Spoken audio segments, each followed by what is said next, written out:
Recently this year, on the 27th of August, I returned from a pretty epic adventure of flying around the world solo to break the world record as the youngest person to ever do it. It was a crazy dream. It was something that was really not expected by my family, and it's a trip that really blew my expectations right out of the water, both in the really good regards, because I absolutely loved it at times, but at times it was more challenging than I ever thought it would be. And that's something that you would expect of a journey like this, but it never ceases to amaze me what actually happened.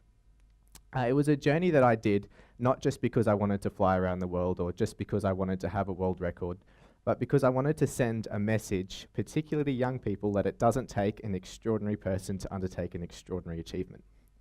I'm a normal teenager from here on the Sunshine Coast, and over 2.5 years, I planned this journey to become the youngest person to fly around the world. And you go, well, Lachie, why would you do that?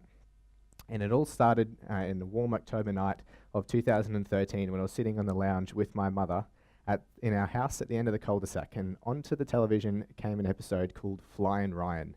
Now in 2013, Ryan Campbell became the youngest person to fly around the world solo, and I thought, wow, that's pretty cool. I've started flying and I really love aviation. I'm going to do it.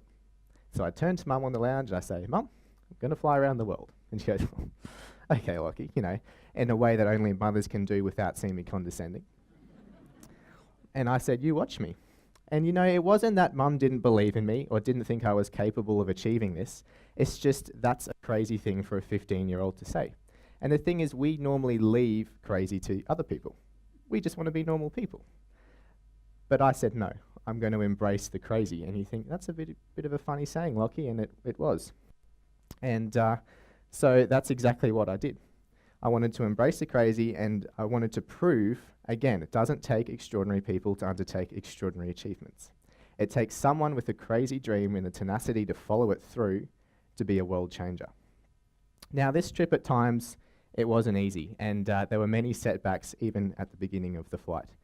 These 3 photos were taken while I was in the middle of the Pacific Ocean between American Samoa and Christmas Island in the Kiribati Island group. It was a time when I was in some pretty bad storms. I'd lost all communications on radios, satellite phone, you name it. I didn't have it.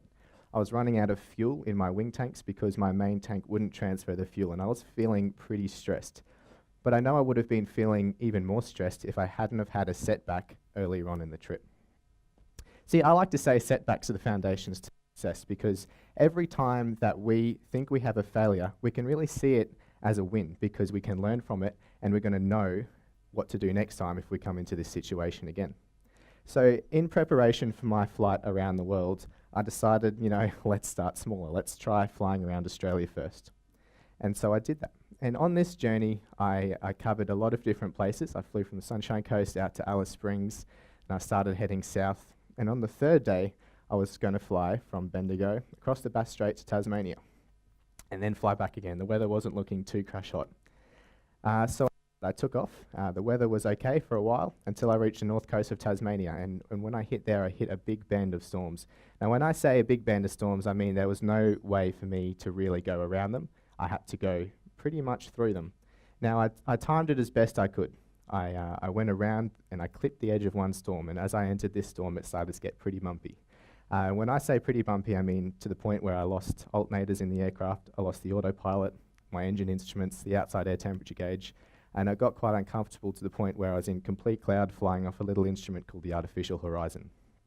Now, while I was in this situation, I was thinking, what's causing all my instruments to drop out? Why am I in this scary situation when the aircraft should be able to handle it? When I eventually landed the aircraft in Tasmania, it was pretty windy. There were jets that were having second attempts at it. I managed to get a lucky break and cop it when the wind sort of dropped down to about 65 kilometres an hour. And I got out of the plane and I started ringing engineers. I said, what's happening? Why is my plane losing all these things? It shouldn't be losing instruments. And they said to me, you've had a build-up of static electricity in the aircraft and you need to discharge it. And that's what happened when you got the refueling truck to touch it here in Tasmania. So I said, okay, that's all right. How can I fix it in flight if it happens again? And they said to me, okay, well, you just pull a circuit breaker, you do this and this and this, and you'll reset that. I thought, great. So now when I got into this situation, it's now about a year later.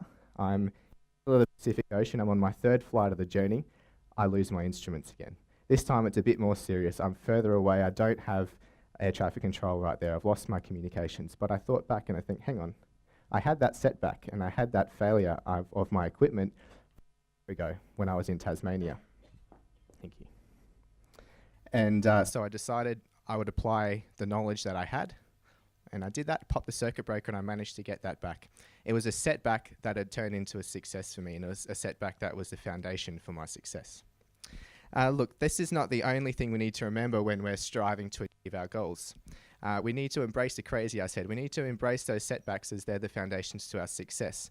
But the third thing I want to talk about today is the fact that we have a responsibility for change. And it's a little concept that I like to call social infectivity. Who here can relate that when they see one person succeed or do something pretty cool or crazy, we think, maybe I can do something just like that too? Will anyone agree? Yeah.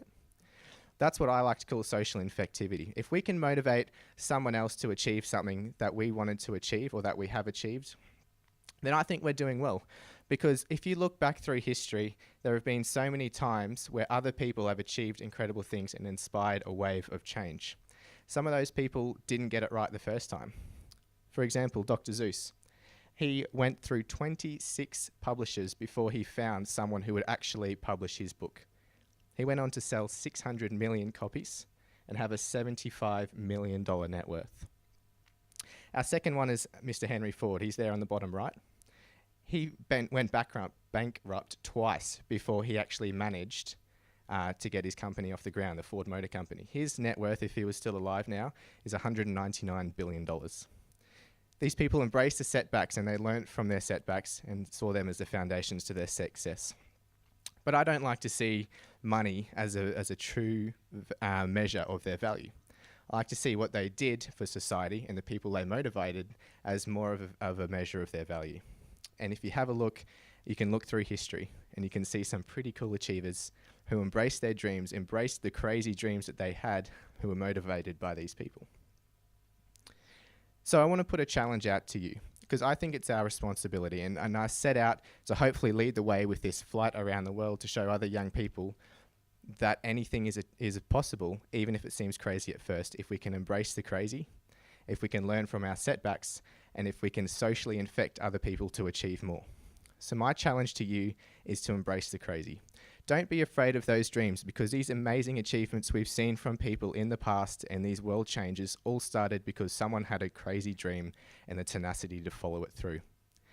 Imagine if we could see a generation of change, a generation where we all embrace the crazy. We band together and we collate our ideas, work together to not be known as Generation Z or whatever our generation is now known as, but instead history can look back and say, hey, that was the generation of change.